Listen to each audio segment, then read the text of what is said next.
वजन कम करने की कहानी। बुद्धा की राह पर। प्राचीन भारत की भूमि पर एक छोटे से गांव में एक युवक नामक आदित्य रहता था।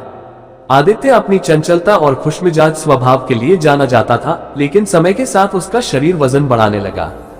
गांव के लोग उसकी मजाक उड़ाने लगे।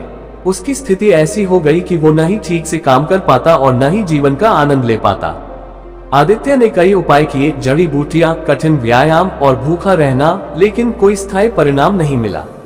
एक दिन आदित्य ने सुना कि पास के जंगल में एक वृद्ध साधु, जिसे लोग बुद्धा कहते थे, तपस्या कर रहे हैं। बुद्धा का नाम सुनते ही आदित्य को लगा कि शायद यही उसकी समस्या का समाधान हो सकता है।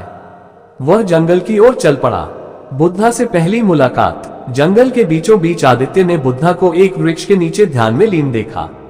उनकी आंखों में गहराई और चेहरे पर शांति थी। आदित्य ने उन्हें प्रणाम किया और अपनी समस्या बताई। हे महात्मा, मेरा वजन बहुत बढ़ गया है। मैंने सब कुछ आजमाया, लेकिन कुछ काम नहीं आया।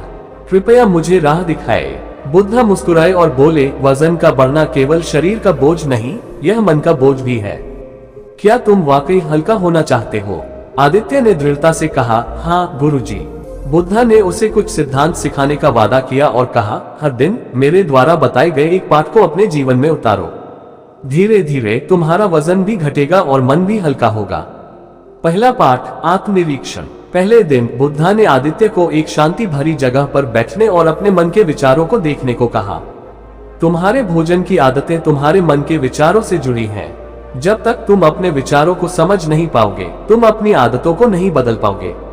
आदित्य ने ध्यान करना शुरू किया। उसने पाया कि जब भी वह उदास होता या चिंतित होता तो वह भोजन की ओर भागता। दूसरा पाठ, संतुलन। अगले दिन बुद्धा ने कहा, भोजन का उद्देश्य केवल स्वाद लेना नहीं, बल्कि शरीर को पोषण देना है। संतुलन बनाओ, न तो भूखे रहो, न ही आवश्यकता से अधिक खाओ। आदित्य ने अपनी थाली में केवल उतना ही खाना परोसना शुरू किया जितना वास्तव में उसे चाहिए था। तीसरा पाठ, चलायमान रहना। तीसरे दिन बुद्धा ने उसे शरीर को सक्रिय रखने का महत्व बताया। उन्होंने कहा, जैसे पानी यदि रुका रहे तो सड़ जाता है, वैसे ही शरीर भी यदि न हिले तो बीमारियों का घर बन जाता है। आदित्य ने हर सुबह जंगल में चलना शुरू किया। शुरुआत में उसे थकान होती, लेकिन धीरे धीरे उसका शरीर हल्का महसूस होने लगा। चौथा पाठ, अनुशासन। बुद्धा ने आदित्य को समझाया, अनुशासन ही जीवन का आधार है। तुम्हें समय पर सोना, उठना और अपने दैनिक कार्यों में नियमितता लानी होगी। आदित्य ने अपनी दिनचर्या को व्यवस्थित किया। उसने रात को देर तक जागना और अनियमित भोजन करना बंद कर दिया। पांचवा पाठ, ध्यान। बुद्धा ने कहा, ध्यान तुम्हारे मन को शांत करता है। जब मन शांत होगा तो तुम अनावश्यक चीजों की ओर आकर्षित नहीं होगे। आदित्य ने प्रतिदिन ध्यान करना शुरू किया। उसने महसूस किया कि उसका तनाव कम हो रहा है और उसकी लालसाएं भी घट रही हैं। छठा पाठ, कृतज्ञता। बुद्धा ने उसे सिखाया कि अपने शरीर और जीवन के प्रति आभार व्यक्त करो। जब तुम अपने शरीर को प्रेम करोगे तो तुम इसे बेहतर बनाए रखने की कोशिश करोगे।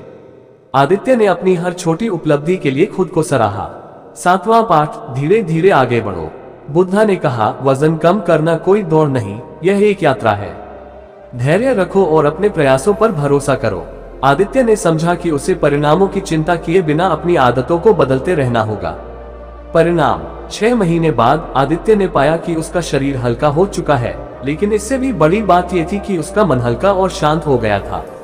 गांव लौटने पर लोगों ने उसके आत्मविश्वास और ऊर्जा की प्रशंसा की।